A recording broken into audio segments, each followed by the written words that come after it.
Si ya está El capítulo anterior nos hablaba de cómo se forma la noción que tenemos de nosotros mismos a la luz de diferentes variables y de la influencia de los demás. Ahora vamos a entrar en uno de los capítulos que le va a sonar más nuevo a todos ustedes y es el capítulo de percepción interpersonal. Capítulo fundamental en cualquier curso de psicología social porque es el capítulo que nos va a decir los fundamentos de cómo una persona, el singular, se forma una impresión de otra persona, de uno a uno. Cómo llegamos a conclusiones de que conocemos a ese perfecto desconocido desde la primera vez que vemos a esa persona hasta que creemos que sabemos y que le hemos atribuido un conjunto de características. Como les decía, la gran pregunta que vamos a estar tratando de responder a través de todo este capítulo es cómo cada persona se forma una impresión de la otra. Cómo Milagritos González ve por primera vez hoy a Felipe y llega a una conclusión a través de toda una serie de procesos y variables de que Felipe tiene las características A, Y, Z, G, W y más allá de adjudicarle unas características llega a la conclusión de que en términos generales le cae bien o en términos generales le cae mal y de que en términos generales se puede resumir la personalidad de Felipe en tal término o con tal palabra. Todo eso lo hacemos de cada una de las personas con quienes interactuamos en procesos tan rápidos y tan erráticos que ni nos damos cuenta. Hay tres elementos básicos que nos dan información para empezar a llenar esa carpetita de la persona que desconocemos y que empiezan a darnos tarjetas o datos acerca de esa otra persona y muchas veces erróneos. Esto sucede sin nosotros proponérnoslo. Una de esas fuentes de información o elemento básico en la percepción interpersonal lo es la persona en sí que estamos observando. ¿Cómo nos afecta? Bien simple. A través de los estereotipos que asociamos con esa persona. Más adelante nosotros vamos a ver un capítulo completo acerca de estereotipos, que nos va a explicar que el estereotipo es el conjunto de características que asociamos con que la persona pertenezca a determinado grupo. Son características que le adjudicamos a una persona porque creemos que pertenece a determinado grupo. Por lo tanto, si nosotros vemos una persona y nos parece que la persona es de cierta raza, que nos parece que la persona es babyface, nos parece que la persona es mujer, nos parece que es hombre, nos parece que es trans, nos parece que es queer, nos parece que es un doctor, nos parece que es una doctora. Para cada categoría social, para cada nombre de un grupo, de una categoría social, nosotros tenemos una lista de cosas que asociamos con esa categoría. Que pensamos que las mujeres son A, B, C, D, E, F, lo que sea. Que pensamos que los hombres son así, así, así, le tenemos una lista de características. Que pensamos que los rostros babyface tienen tales características las personas que tienen ese tipo de rostro. Pues tan pronto vemos una persona que encaja en ciertas categorías, es como si nuestra mente automáticamente hiciera un cut and paste, donde todas las características que nosotros tenemos bajo la columna de la categoría de ese grupo al cual creemos que la persona pertenece, las recortamos y las pegamos bajo el nombre de Raúl o bajo el nombre de Josefina, porque entendemos que pertenecen a ese grupo y hacemos un cut and paste. Imagínate una persona que ve a alguien y concluye que la persona es puertorriqueña y mujer y tiene estereotipos para lo que es una mujer y tiene estereotipos para lo que es una boricua. Pues automáticamente su mente va a estar adjudicándole a esa persona las características que adjudica a las mujeres y las que adjudica a las boricuas. Bien, en el caso de la situación, lo que se ha encontrado es que somos mucho más dados a ganar información acerca de la persona cuando la persona no sigue el patrón de conducta social esperado que cuando la persona sigue el patrón de conducta social esperado. En esto yo siempre les hago un ejemplo en clase. Hay patrones de conducta social muchísimos que se siguen en la universidad, por ejemplo. Si yo les dijera a ustedes cuál es la manera como entre universitarios se suele reaccionar cuando se va a hacer una primera invitación a salir, por lo general, si esa primera invitación a salir la está haciendo un varón a una fémina, lo acostumbrado es que el varón hace la invitación a salir y la fémina no contesta al momento, sino que dice, dame el teléfono, déjame organizarme, déjame ver si puedo, si me da tiempo de hacer unas cosas que tengo que hacer, yo te llamo, yo te contesto. Ese es el patrón de conducta social esperado, el libretito aprendido para esa situación. Si la persona sigue ese libretito de conducta social esperado, no somos dados a llegar a conclusiones acerca de la persona, porque es el libretito esperado.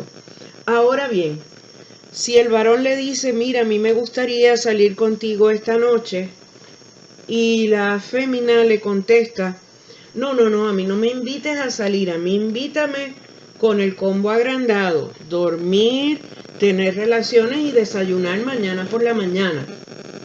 Inmediatamente usted llega a conclusiones acerca de la persona. ¿Por qué? Porque salió del patrón o libreto de conducta social esperado. A lo mejor la que dijo, déjame pensar, dame tu número, yo te llamo, estaba pensando exactamente lo mismo, pero siguió el patrón de conducta social esperado. A lo mejor el chico cuando dijo, me gustaría invitarte a ver una película y a comer pizza, lo que estaba pensando era invitar a la chica a pasar la noche con él. Pero siguió el patrón de conducta social esperado.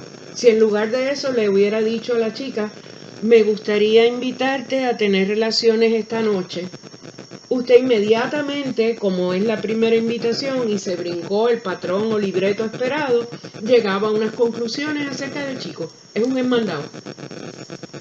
Así que de nuevo, cuando la persona sigue el patrón de conducta social esperado, no somos tan dados a llegar a conclusiones acerca de la persona como cuando la persona rompe con el patrón de conducta social esperado. La conducta como elemento básico se refiere a que, y aquí van a ver que es al contrario a la manera como nos afecta la observación de la propia conducta en niveles.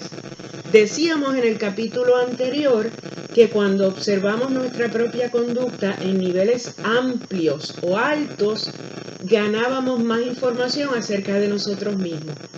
En el caso de la observación de la conducta del otro es al revés. Cuando observamos su conducta en niveles bajos o más específicos, ganamos más información.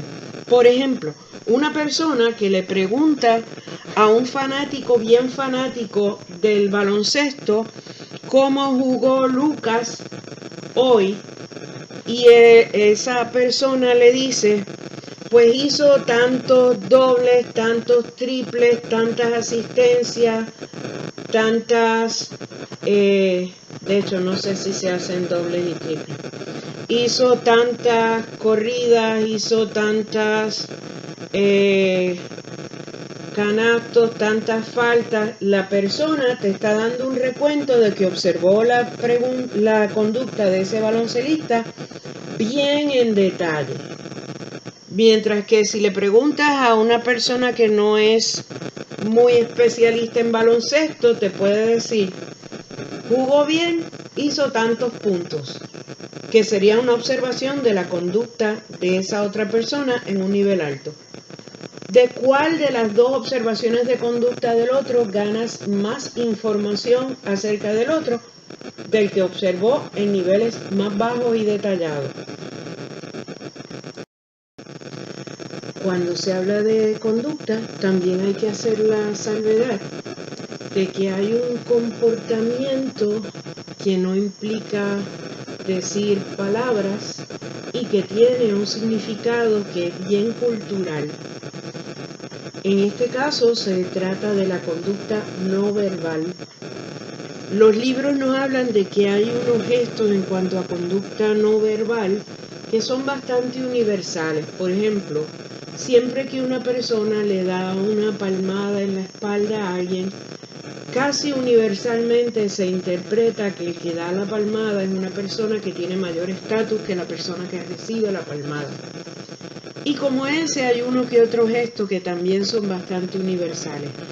Aquí yo les voy a reiterar los señalamientos que se han considerado como más característicos de la conducta no verbal del puertorriqueño. Hay otras cosas que las compartimos con los latinos, pero particularmente del puertorriqueño se ha hecho mucha investigación y se ha encontrado cuando pasan, hay una especialista en el tema que se llamaba Judith Ninecourt.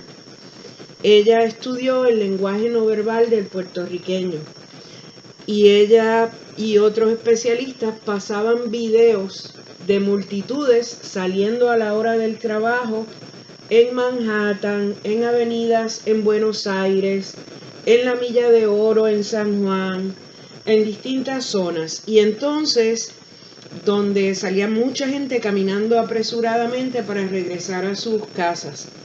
Y les ponían diferentes músicas para ver si había cierto ritmo en el caminar de esa multitud.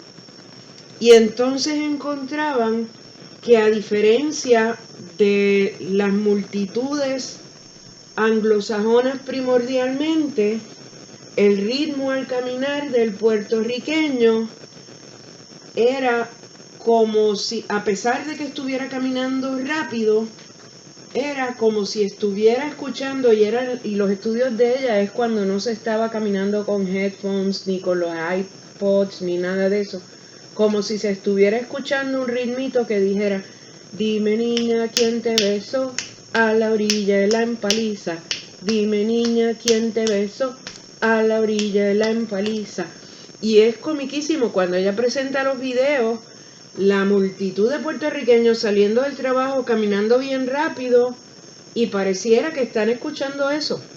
Sin embargo, en lugares donde los grupos son bien anglosajones, les pone esa música y se ve bien discordante. Les pone una marcha militar y van caminando como si estuvieran escuchando una marcha militar y de una manera mucho más recta, sin movimiento de caderas. Y lo va haciendo con distintos lugares. Argentina se parece más a la marcha militar y así por el estilo van identificando distintos ritmos al caminar. Otra de las cosas que identifica la conducta no verbal del puertorriqueño es el uso de las manos. Italia, por ejemplo, y otros países hispanos y latinoamericanos usan mucho las manos al hablar, pero los caribeños, particularmente los caribeños dominicanos y puertorriqueños, muy en particular los dominicanos y puertorriqueños, no usamos las manos de la manera autoritaria que lo pueden usar los italianos, que lo pueden usar los argentinos, que lo usan los cubanos, que lo usan los colombianos, donde cuando se usa la mano, se usa la palma de la mano cerrada al gesticular y a veces parece que están discutiendo las personas. Por ejemplo, los italianos te usan mucho las manos y parecería a veces que están discutiendo y simplemente están hablando. ¿Por qué? Porque cuando tú hablas moviendo mucho las manos con los dedos unidos unos a los otros, para nosotros eso es una señal de rudeza, de que la persona te está dando instrucciones de una manera bien autoritaria.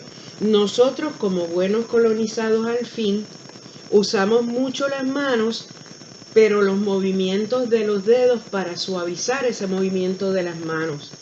Si usted se fija, hasta sus profesores varones puertorriqueños, al dar clase, a menos que se lo propongan, van a estar usando mucho las manos, pero van a estar, como decimos, con un floreteo con los dedos de las manos. O sea, no las usan como si fueran unas paletas de ping-pong, como se le dice que use a algunos políticos, que dejen las manos con los dedos cerrados para que muestren fortaleza y autoridad. Eso en Puerto Rico no funciona. En Puerto Rico es como si te fueran a tratar de hipnotizar o embrujar un poco y tú ni te das cuenta del movimiento de las manos, porque para que, digamos, que sea más sutil, se utilizan mucho los movimientos de dedos, pero los movimientos sanos de dedos, ¿ok?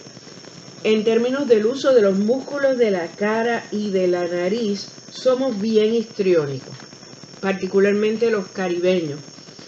Y los puertorriqueños hicieron un estudio, Judith Minecourt y su grupo, y las grabaciones eran interesantísimas. Pusieron varios grupos de jóvenes de distintos orígenes latinoamericanos y les dieron un tema de conversación. Y entonces lo fueron grabando, y una cosa que después se notó muchísimo fue que el grupo de puertorriqueños usaba muchísimo la nariz, casi como si fuera un cursor. Por ejemplo, para señalar con la nariz cuando decían, eso está ahí, mira quién llegó, ay mi madre, mírate eso. Casi todas esas frases implicaban algún movimiento particular con la nariz, cosa que en otros de los grupos de latinoamericanos esas frases no iban atadas a un movimiento particular de la nariz. Otro de los retos relacionados con la conducta no verbal es que nosotros nos dejamos llevar de las combinaciones de conducta no verbal y de conducta verbal, o sea, de lo que nos dicen, para determinar si lo que la persona está diciendo es cierto o no es cierto. Y aquí nos hemos llevado la sorpresa de que la mayoría de las cosas que las personas consideran que son los mejores indicadores de si nos están mintiendo o no nos están mintiendo, son erróneos. Por ejemplo, cuando hacemos un ejercicio para ver si de qué se deja llevar las personas para determinar si les están mintiendo o no les están mintiendo, lo que encontramos es que la mayoría de las personas se dejan llevar de que la persona no titubee a la hora de hacer su relato. También se dejan llevar de que la persona te haga el relato mirándote a los ojos. Se dejan llevar del contenido, que no haya contradicciones. ¿Qué sucede?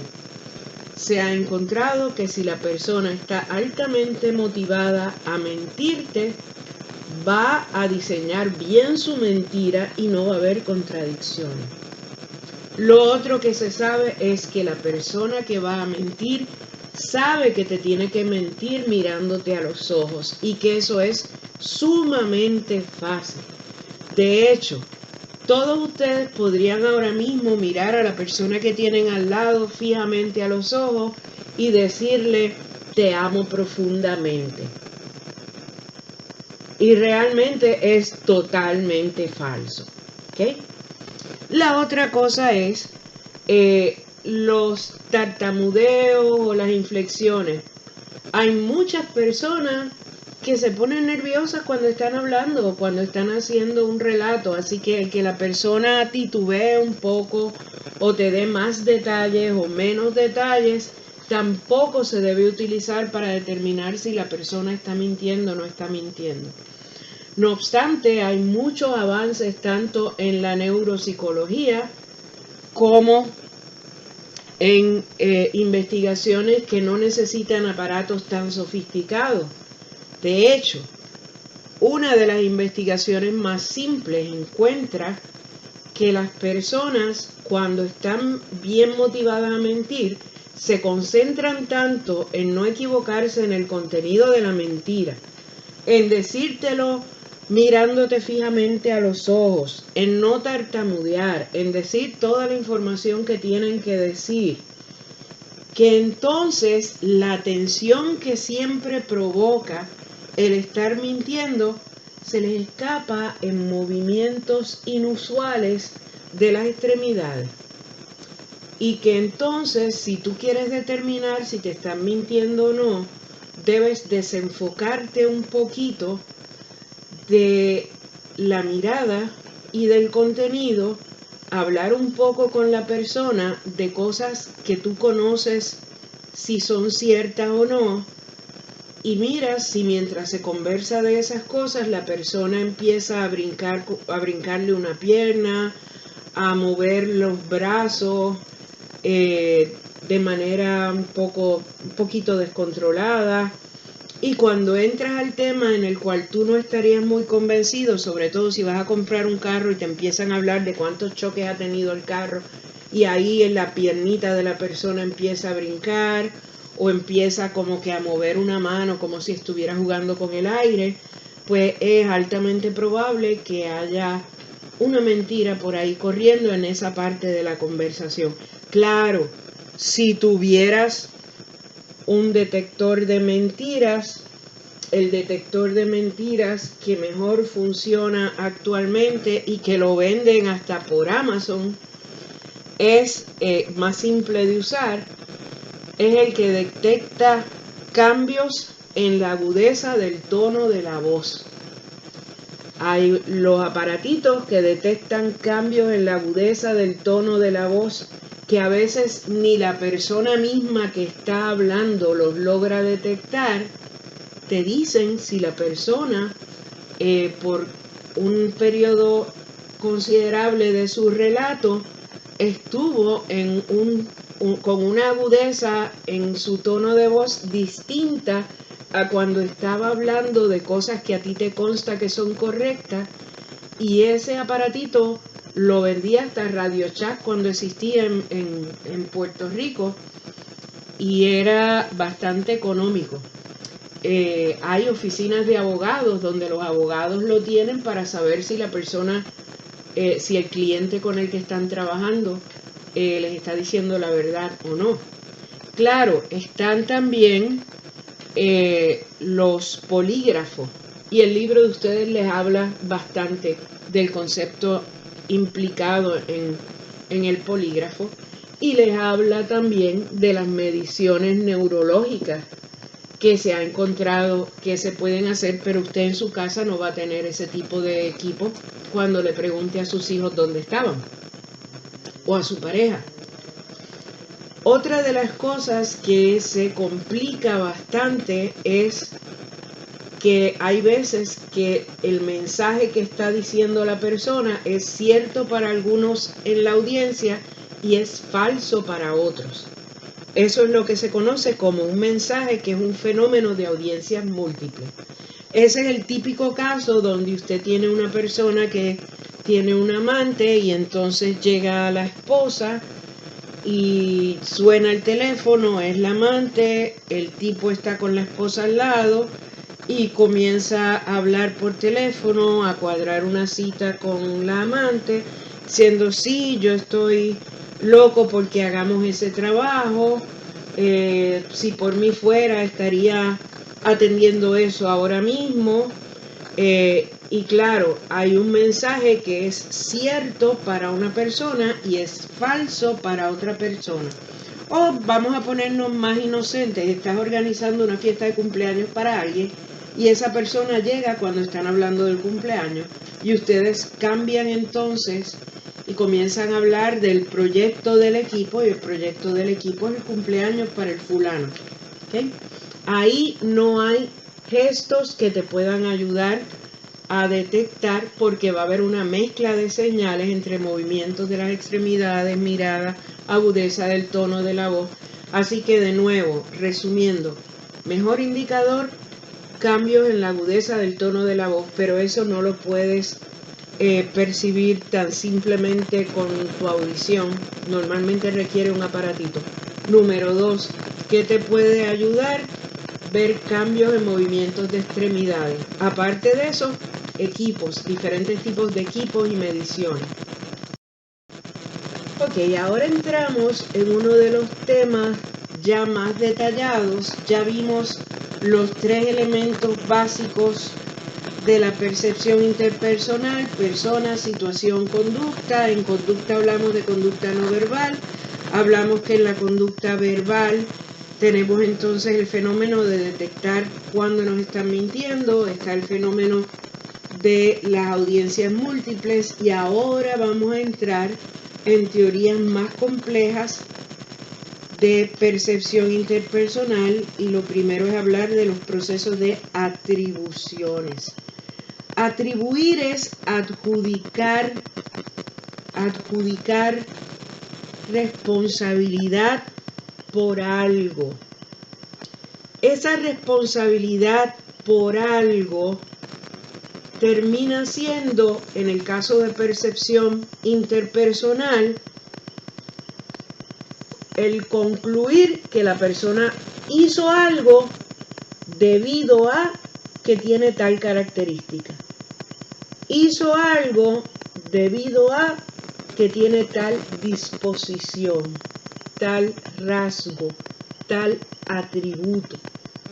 Así que cuando hablamos de atribuciones, estamos hablando en este capítulo de qué culpamos por lo que vemos a la persona hacer o por lo que creemos que la persona hizo. Si hacemos una atribución personal, eso quiere decir, o atribución interna, que estamos culpando a algo de la persona. Y siempre que culpemos a algo de la persona, dicho de otras palabras, repito, siempre que hacemos una atribución personal o interna, eso será sinónimo de que le estaremos adjudicando a esa persona un atributo, una disposición, una característica, un rasgo. Esas 4 cosas en este capítulo quieren decir exactamente lo mismo. Lo mismo. Y añádanle una más, un esquema. Puedes usar 5 palabras que serían resultado de hacer una atribución interna: atributo, disposición, característica, rasgo, esquema. ¿Está bien? ¿A qué concepto entonces del tema de autoconcepto equivale este de los atributos? Al concepto de concluir que la persona tiene un esquema, que la conducta se debe a algo personal. Pero también usted puede llegar a la conclusión de que la conducta es atribuible a algo de fuera de la persona. Y eso de fuera de la persona puede ser algo de la situación en que se encontraba la persona, o algo de un estímulo al cual se enfrentó la persona. Aquí tenemos ahora 2 teorías de atribuciones. Y usted va a ver que hay varias teorías de atribuciones. Las teorías de atribuciones son diferentes procesos que las personas utilizamos para llegar a conclusiones de a qué se debe la conducta que creemos que la persona está llevando a cabo. Y como pasaba cuando estudiábamos teorías de personalidad en Psicología 3002, usted, después que escuche varias de estas teorías, quizás se pregunta cuál de ellas es la teoría, la correcta. Igual que le pasó en teorías de personalidad, pero en este caso con datos experimentales, la respuesta es: todas funcionan, pero dependiendo cuál es la circunstancia, va a ser cuál de estas teorías de atribuciones es la que se activa primero en su mente. La primera y más básica teoría de atribuciones que se planteó es la que decía que cuando vemos a una persona hacer algo o creemos que una persona ha hecho algo, O se lo vamos a atribuir a algo de fuera de la persona, o se lo vamos a atribuir a algo de dentro de la persona, a algo interno. Siempre que es algo interno, entonces vamos a ponerle una característica en el folder, en la carpeta que estamos creando en nuestra mente acerca del modo de ser de esa otra persona. Cuando hacemos una atribución externa, entonces vamos a pensar que eso no se debe a característica de la persona, no se debe a que la persona tenga un atributo relacionado con esa conducta. Se debe a algo de la situación, se debe a algo del estímulo. Jones y Davis generan entonces otra teoría que aplica y se ha investigado mucho y aplica a otro tipo de situaciones donde se hacen también inferencias sobre a qué se debe la conducta de algunas personas. Esta teoría de Jones y Davis se llama teoría de inferencias correspondientes. La teoría de inferencias correspondientes dice que en nuestra mente, sin darnos cuenta, nosotros vamos a pensar y tomar en cuenta la cantidad de consecuencias favorables que tiene para la persona que lleva a cabo la conducta el llevar a cabo esa conducta. Vamos a tomar en cuenta si creemos que la persona era libre para decidir llevar a cabo esa conducta. Y número 3, vamos a tomar en cuenta si la persona podía predecir las consecuencias favorables de esa conducta. Y que dependiendo esa combinación de esos 3 elementos, llegaríamos a unas conclusiones acerca de la persona o no llegaríamos a conclusiones acerca de la persona. Voy a darles un ejemplo. Vamos a ver el siguiente ejemplo. Supongamos que Pepe sale con Jazmín, que Jazmín es muy atractiva, es hija de un millonario y una millonaria y tiene una personalidad bastante dificilita. Jorge sale con Minerva. Minerva es muy atractiva, es hija de un millonario y una millonaria y es muy agradable, muy simpática. Daniel sale con Marta, que no es nada atractiva, es hija de millonario y tiene pésima personalidad, es pesadita. Siguiendo las premisas de la teoría de inferencias correspondientes de Jones y Davis, tomaríamos en cuenta grado de libre albedrío, cuán predecibles son las consecuencias y la cantidad de consecuencias favorables.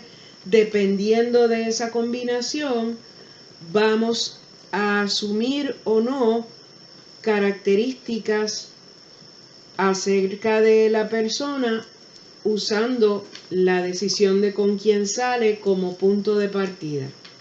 Pues fíjense, en Puerto Rico todavía pensamos que la decisión de con quién sales es un asunto de libre albedrío, que no son contratos de los padres desde que son chiquitos.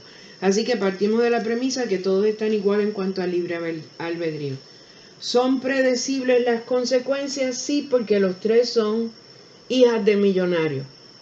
Cantidad de consecuencias favorables, ahí es que hay variación. Pepe sale con una chica donde hay 2 consecuencias favorables. Jorge sale con una chica donde hay 3 consecuencias favorables.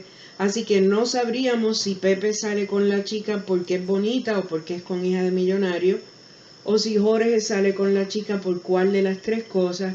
Sin embargo, mientras menos sean las consecuencias favorables, más dados vamos a hacer si hay libre albedrío y si eran predecibles las consecuencias, a atribuir la conducta a esa consecuencia favorable.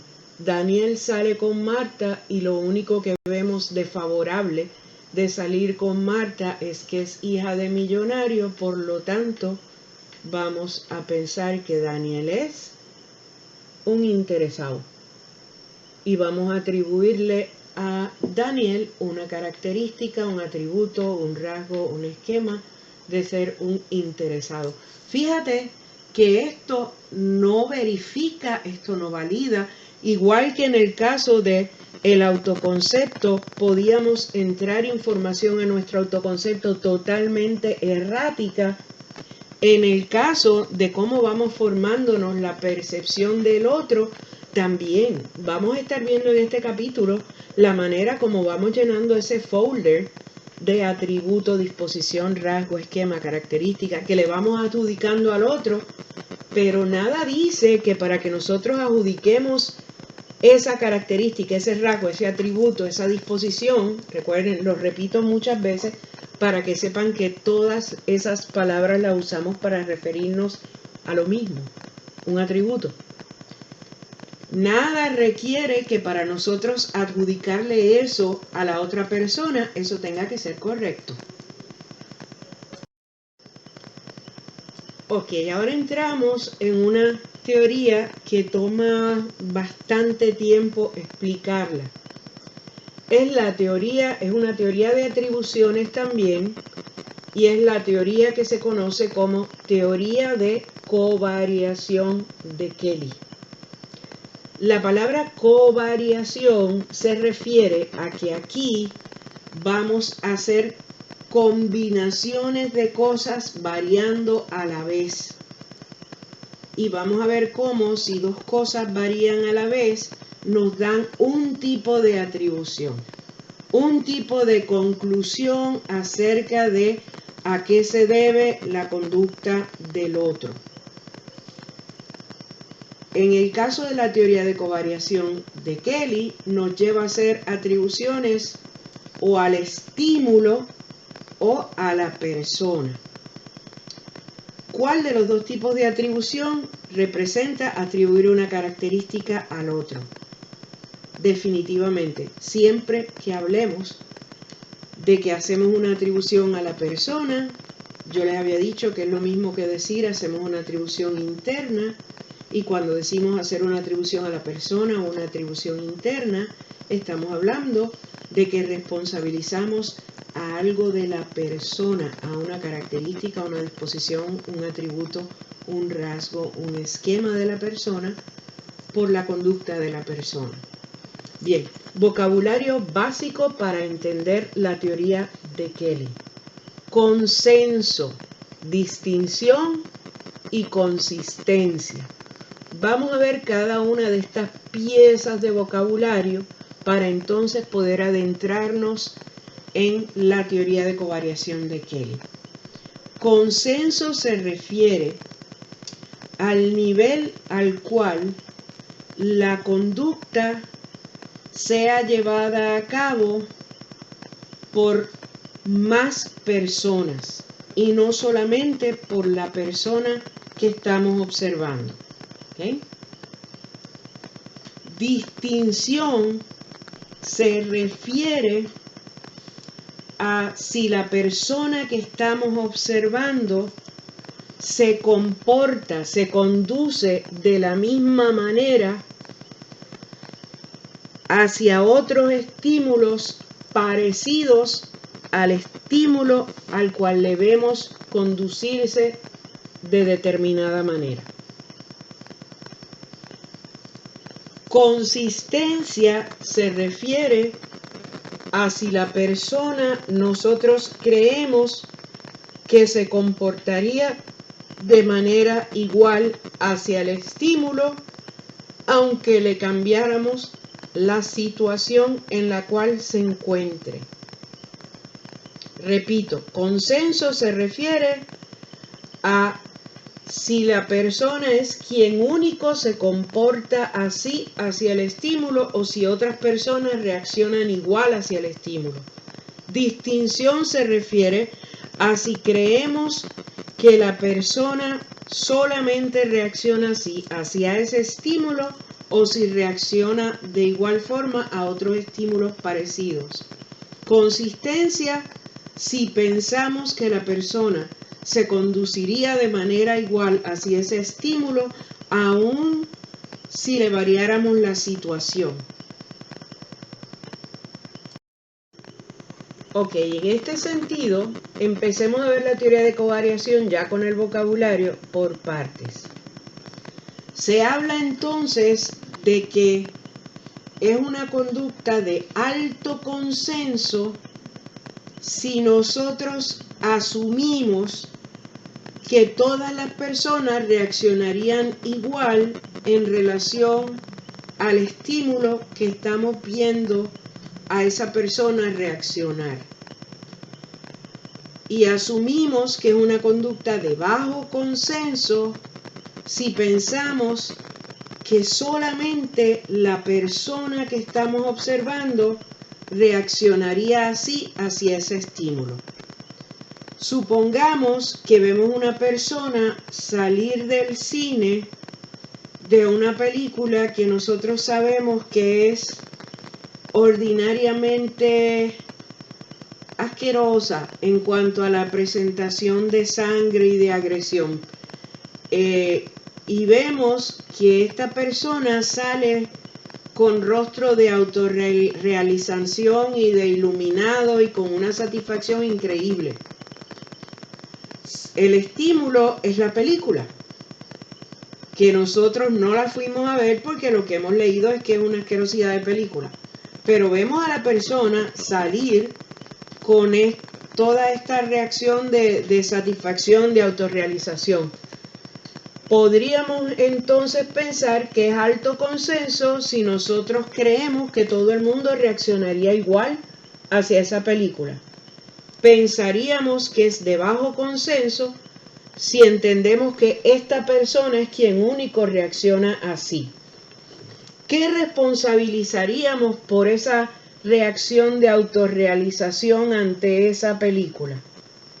Pues si nosotros consideramos, correcta o incorrectamente, que hay alto consenso, que todo el mundo reacciona así cuando ve esa película, entonces la responsabilidad por esa reacción de satisfacción y autorrealización se la vamos a adjudicar al estímulo, o sea, a la película. Ahora, si nosotros correcta o incorrectamente pensamos que este fulano que estamos viendo es la única persona que reaccionaría así a una película tan terrible, entonces, ¿a qué vamos a atribuir esa reacción de autorrealización y de placer de esta persona? A una característica personal. Vamos a hacer entonces una atribución a la persona. Vamos a decir, lo que pasa es que es un psicópata. Lo que pasa es que es una persona extraña. Lo que pasa es que es blanco. Y pones en ese blanquito la disposición, el rasgo, el atributo que le vas a adjudicar. Por otro lado, si miramos el estímulo, se habla de que una conducta es de alta distinción si pensamos que la persona reacciona así solamente a ese estímulo, y que es de baja distinción si pensamos que la persona reacciona así a otros estímulos que se le parezcan. Siguiendo el ejemplo de la película, la persona entonces estaría llevando a cabo una conducta de alta distinción si usted cree que la persona solamente reacciona así a esa película, pero usted piensa o le han dicho que otras películas parecidas la persona no le han gustado. Si eso es lo que usted asume, usted está asumiendo que la conducta del sujeto es altamente distintiva en relación al estímulo.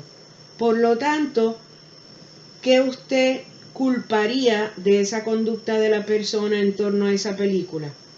Algo de la película, algo del estímulo. Si por otro lado usted piensa que la conducta es de baja distinción, o sea, que la persona reacciona así a otros estímulos parecidos a ese, entonces, ¿a qué usted va a responsabilizar por esa conducta de la persona? Algo de la persona, es algo de la persona, no es algo del estímulo. Y de nuevo, siempre que llegamos a la conclusión de que se debe a algo de la persona, ¿qué hacemos? Una atribución. Y hacer una atribución es adjudicar una característica, un rasgo, una disposición. Pero existe también el que usted va a tomar en cuenta la situación. Y decíamos que la situación tiene que ver con la consistencia. Si usted piensa que la reacción de la persona hacia el estímulo es la misma aunque cambiase la situación, o sea, que reaccionaría igual viendo esa película en su casa que viéndola en el cine, usted va a decir, pues es algo relacionado con la persona o es algo relacionado con el estímulo. Esas serían situaciones en las cuales usted entiende que hay alta consistencia. Ahora, si usted entiende que la reacción de la persona hacia ese estímulo va a variar dependiendo de la situación, o sea, que usted asume que la conducta de la persona es de baja consistencia, entonces usted va a decir, lo que pasa es que reaccionó así por algo que se dio mientras estaba en el cine al oscurito. Y entonces se debió a algo de la situación que no tuvo que ver ni con el estímulo ni con la forma de ser de la persona. Así que de nuevo, para que se haga una atribución a la persona o al estímulo, usted tiene que partir de la premisa de que la conducta de la persona usted la asume de alta consistencia. Si algo te lleva a sospechar que la conducta se debe a la situación, ya ni se lo vas a atribuir a la persona ni se lo vas a atribuir al estímulo. Para que se lo atribuyas a la persona o al estímulo, tiene que ser porque tú pienses que independientemente de la situación en que esté, la persona reaccionaría igual hacia el estímulo. Y entonces decides entre esas dos de acuerdo con la información de consenso y de distinción. Y ahora que vimos cómo lucían las conclusiones, si la única información que teníamos era de consenso, de distinción o de consistencia, vamos a entrarle a lo que es la teoría de covariación de Kelly. ¿Qué es lo que covaría? La información que tenemos acerca de persona, estímulo, situación en términos de consenso, distinción y consistencia. ¿Qué es lo que se nos dice aquí? Si usted ve a la persona llevar a cabo una conducta y usted asume que todo el mundo reaccionaría igual en relación a ese estímulo que la persona que usted está observando, y usted asume que la conducta también esa conducta es de alto consenso, y usted asume que la conducta es altamente distintiva, o sea, que la persona que estás observando, tú piensas que solamente reacciona así hacia ese estímulo. Y tú asumes que la conducta es consistente, o sea, que la conducta de la persona hacia ese estímulo sería la misma aunque cambiara la situación. ¿A qué tipo de atribución de esa conducta te lleva esa primera línea horizontal? A responsabilizar al estímulo. Siguiendo el ejemplo de la película, si tú asumes que todos reaccionarían igual hacia esa película, asumes que la conducta de la persona que estás analizando o viendo es así solamente hacia ese estímulo y que es consistente, no importa si ve la película en su casa o en el cine, tú vas a responsabilizar a la película de esa conducta. Sin embargo, si tú asumes que hay bajo consenso, o sea, que la persona es quien único reacciona así, Si tú asumes que hay baja distinción, o sea, que la persona reacciona así a otros estímulos parecidos a ese, y que hay alta consistencia, o sea, que la persona reaccionaría así al estímulo aun si cambia la situación, entonces la atribución sería una atribución interna o personal, o sea, pensarías que su reacción se debe a una característica. De nuevo, bajo consenso quiere decir tú crees que este es el tipo que reacciona, esta es la única persona que reaccionaría así. Reacciona así a otros estímulos parecidos a esa película. Y esperas o crees que su conducta es consistente. Pues entonces piensas que se debe a una característica de la persona. Estas son las combinaciones de covariación de Kelly. Vamos a hacer un pequeño resumen de la clase. Podemos ir adjudicando, o sea, atribuyendo atributos, características, rasgos, esquemas a los demás por distintos procesos. Algunas características se las atribuimos por la simple apariencia de la persona, relacionada con estereotipos. Otras por la situación en que vemos a la persona. Otras por la conducta que lleva a cabo. Y algunos atributos pueden ser el resultado de la activación de alguna de 3 distintas teorías de atribuciones que discutimos en clase, siempre que el proceso nos lleve a una atribución personal. Esa teoría de atribuciones nos estaría llevando a adjudicar una característica. Preguntas de repaso y reflexión.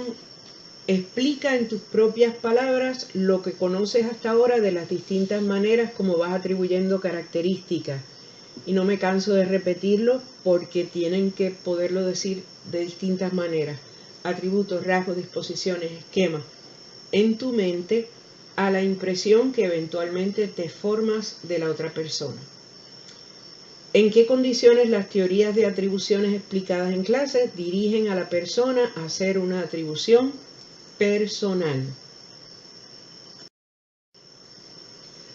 Otra información que vamos a estar discutiendo, pero que pueden ir buscando los conceptos y preparando sus tarjetas, es la siguiente. El error fundamental de atribuciones. Los procesos que nos llevan a cometer el error fundamental de atribuciones. El efecto del actor observador, cómo el modelo de 2 factores de Gilbert nos lleva a cometer el error fundamental de atribuciones. Elementos de la cultura que nos llevan a cometer error fundamental de atribuciones. Razones motivacionales que nos llevan a cometer el error fundamental de atribuciones.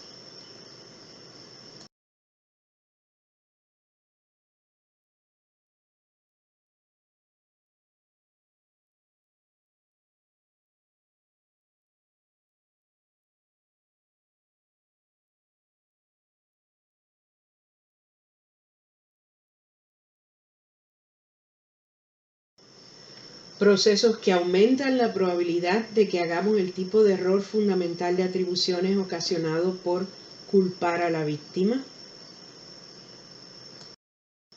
Atajos cognitivos, o lo que conocemos como en inglés cognitive heuristics.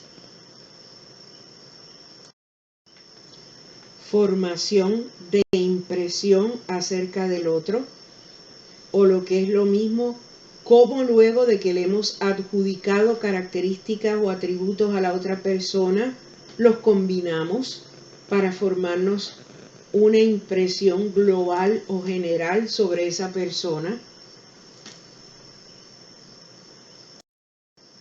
Los errores que cometemos cuando creemos que estamos haciendo cosas para confirmar la impresión que nos hemos formado.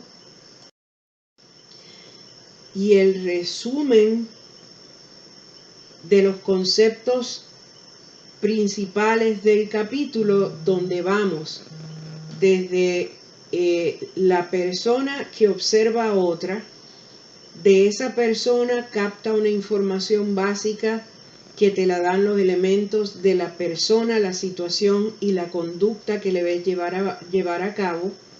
De esos 3 elementos básicos y del error fundamental de atribuciones y los atajos cognitivos, el observador concluye que esa otra persona tiene ciertos atributos y se los va adjudicando. Esa palabra atributos en amarillo también sabemos que es disposiciones, rasgos, características, pero entonces tiene que combinarlos en una impresión o percepción general de esa otra persona. Y entonces ahí vemos las cosas que afectan esa formación de impresión. Luego creemos que confirmamos la impresión y nos quedamos dando vueltas en la misma información que puede contener errores.